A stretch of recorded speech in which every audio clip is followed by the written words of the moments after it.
হযরত ওমর ফারুক রাদিয়াল্লাহু তাআলা আনহু, ওনাকে যখন একজন কাফের দেখা হলো, ওমর ফারুক রাদিয়াল্লাহু তাআলা আনহুকে বললেন, রে ওমর, তুমি কোথায় যাচ্ছ?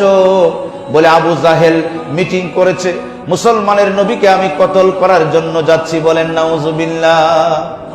রে ওমর, তুমি যেই নবীকে কতল করার জন্য তুমি যাচ্ছ, তরবারি, উন্মুক্ত তরবারি হাতে নিয়ে, ওমর, তোমার বোন সাঈদ, তোমার বোন আনোয়ারা এবং সাঈদ, তোমার বোনের স্বামী, এই প্রিয় নবী, এই যে নবীকে তুমি হত্যা করতে যাচ্ছ, ওই নবীর দ্বীন ইসলাম গ্রহণ করে তো তারা মুসলমান হয়ে গেছে। বলেন সুবহানাল্লাহ। ওমর ফারুক রাদিয়াল্লাহু তাআলা দৌড় দিলেন, দিয়ে দরজার মাঝে যখন করাঘাত করলেন, ডাক দিয়ে বলে, কে তুমি?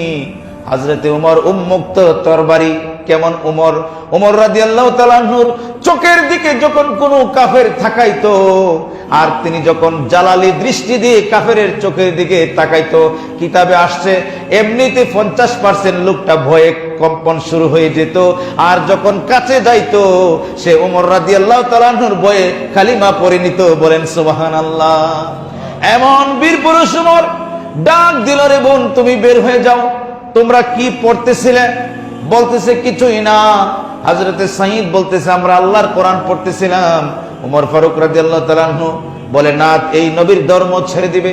তখন তিনি একটি লাঠি নিলেন বা ডাল নিলেন, তরবারির উল্টো পিঠ দিয়ে এমন ভাবে ওনার বোনকে এবং বোনের স্বামীকে প্রহার করতে লাগলো। প্রহার করতে করতে জমিনের মাঝে ফেলে দিল, রক্ত বেশে গেল, তারপরেও ইসলাম থেকে বিচ্যুত হয় না। বলেন সুবহানাল্লাহ।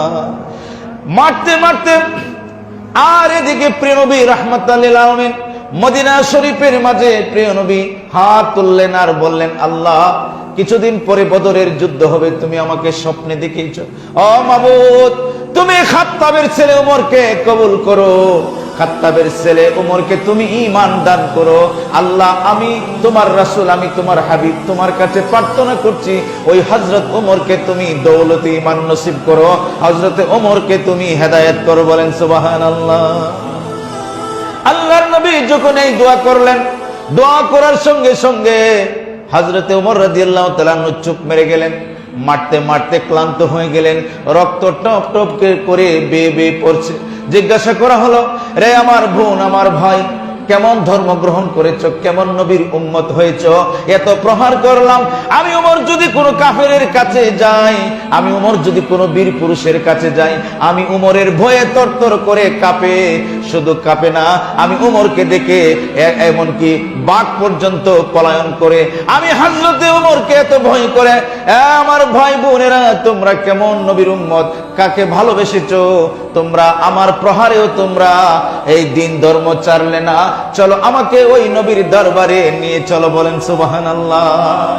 উন্মুক্ত তরবারি হাতে যখন হযরত ফারুক আযম রাদিয়াল্লাহু তাআলা মসজিদে নববীর মাঝে গেলেন, যাওয়ার পরে সাহাবা کرام প্রিয় নবীর সৈনিকেরা দাঁড়িয়ে গেলেন তরবারি উন্মুক্ত করে। সুবহানাল্লাহ বলেন।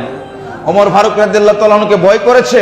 মাওলা আলী শের খুদা রাদিয়াল্লাহু তাআলা আনহু তরবারি বের করে দাঁড়িয়ে গেলেন।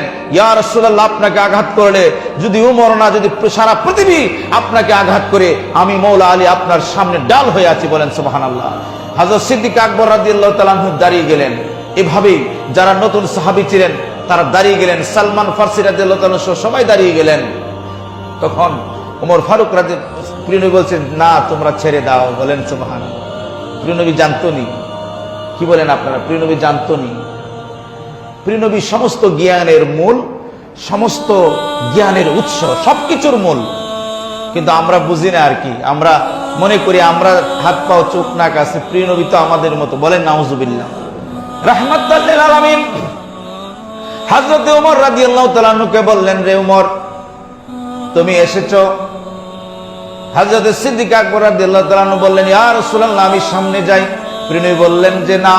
হযরত ওমর আমাকে কতল করার জন্য আসছে না, বরং আমার কদমে তার জীবন সুপর্দ করার জন্য আসছে। বলেন সুবহানাল্লাহ।